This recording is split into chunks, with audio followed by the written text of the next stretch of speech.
დაგლოცოთ, გაგახაროთ და გაგაძლიეროთ მაღალმა ღმერთმა.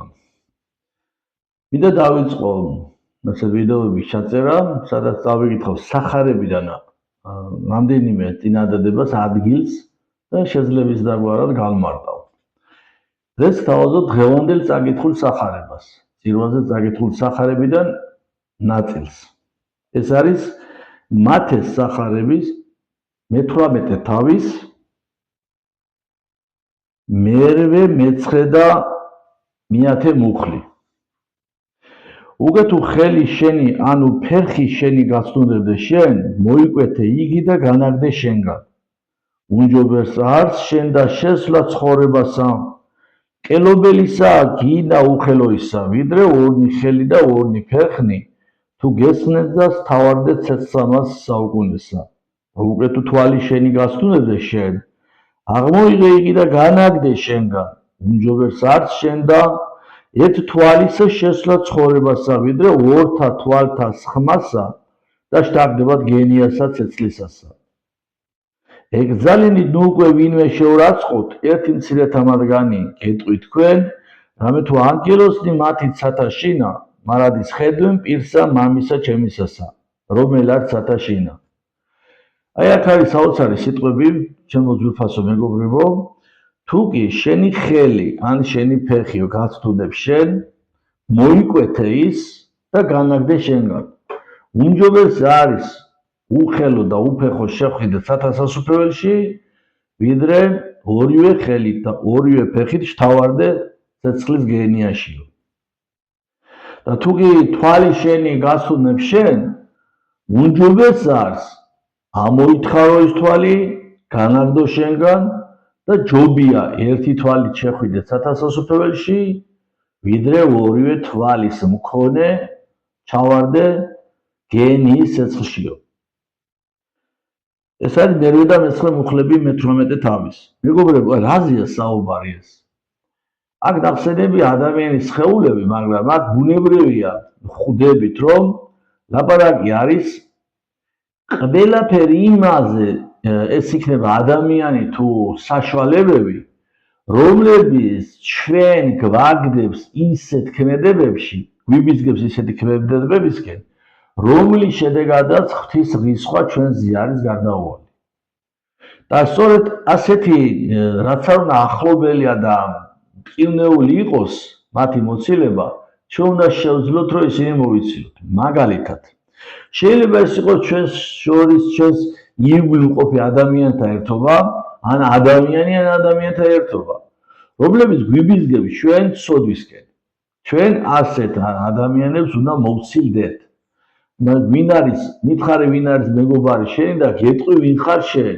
აი ჩვენი ქართული ანდაზაც ამას გვეუბნება.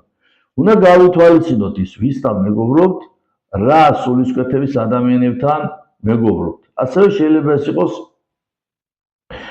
არა მარტო ადამიანი, არამედ რაღაც საცდური.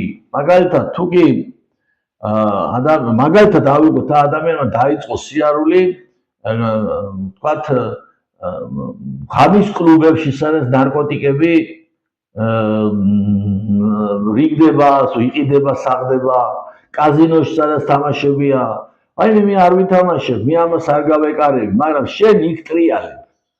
ამიტომ ჩვენ უნდა გავითვალისწინოთ ასეთ რამ და მეგობრებო, ჩვენ როდესაც საუბრობთ, რომ ჩვენ სამშობლოში მდგომარეობა არის ძალიან მძიმე, როდესაც ჩვენ საუბრობთ, რომ ნარკოტიკებით იხრჩობა ახალგაზრდობა, კაზინოებით იზარცვება ერი, ღამის კლუბებით, ბორდელებით თუ სხვა გარყვნილების ბუნაგებით იხრწნება ახალგაზრდობა,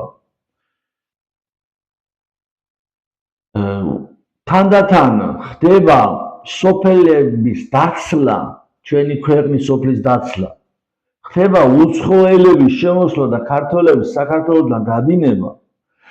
ჩვენ უნდა მოვერიდოთ ყველაფერი იმას, რაც ამ უბედურებას გვაახლოვებს და ამ უბედურებაში გვაგდებს.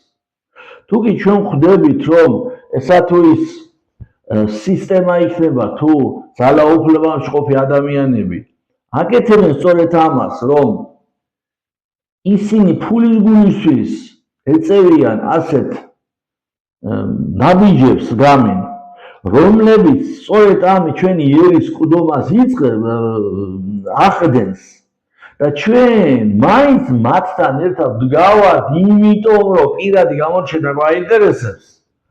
არ იფიქროთ, ჩემო კარგებო, რომ შენი ეკლესიაში მისვლა შენ გადაგაცეს, თუ კი შენ არ შეცვალე დამოკიდებულება.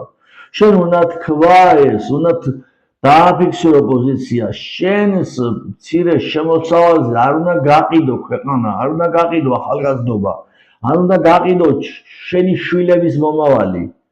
შენ ეს უნდა შეძლო. რა თქმა უნდა, თუ კი თავს ქრისტიანად თვლი. არადა დღეს როგორ ვიცევით? ვართ ქრისტიანები, თვლით თავს ქრისტიანებად, ვიცით რომ ეს ხელისუფლება, ამ ხელისუფლების ხელშეწყობით ხდება ერის ყდომა, ანუ ქართული ეთნოსის გენოციდი, ვიცით ეს ხვდებით ამას, მაგრამ იქიდან გამომდინარე რომ შემოსავლის წყარო გქონდეს, ვერ ვიცილებთ ასეთ სისტემას არ ვცილდებით და რა წერია სახარებაში? მოიკვეთე ხელი, მოიკვეთე ფეხი და მოითხარე თვალი, თუ კი შენ ეს ყველაფერი გაცდუნებს და ცეცხლის გენიაში გაგდებსო. მერტვა გალოცველი გავყოფოთ, ჩემო კარგებო, მერტვა სიკეთე და სიხარული მოგიშალოთ უფალმა, იმეროს უფალმა, რომ ყოველ ქართველს ყვარებოდეს საქართველო, ინებოს უფალმა, რომ ჩვენს ერში, ქართველ ერში გაძლიერებული იყოს სახელმწიფოებრივი აზროვნების უნარი. მადლობა ღმერთს ყველაფრისთვის და მადლობა თქვენ მოსმენისთვის.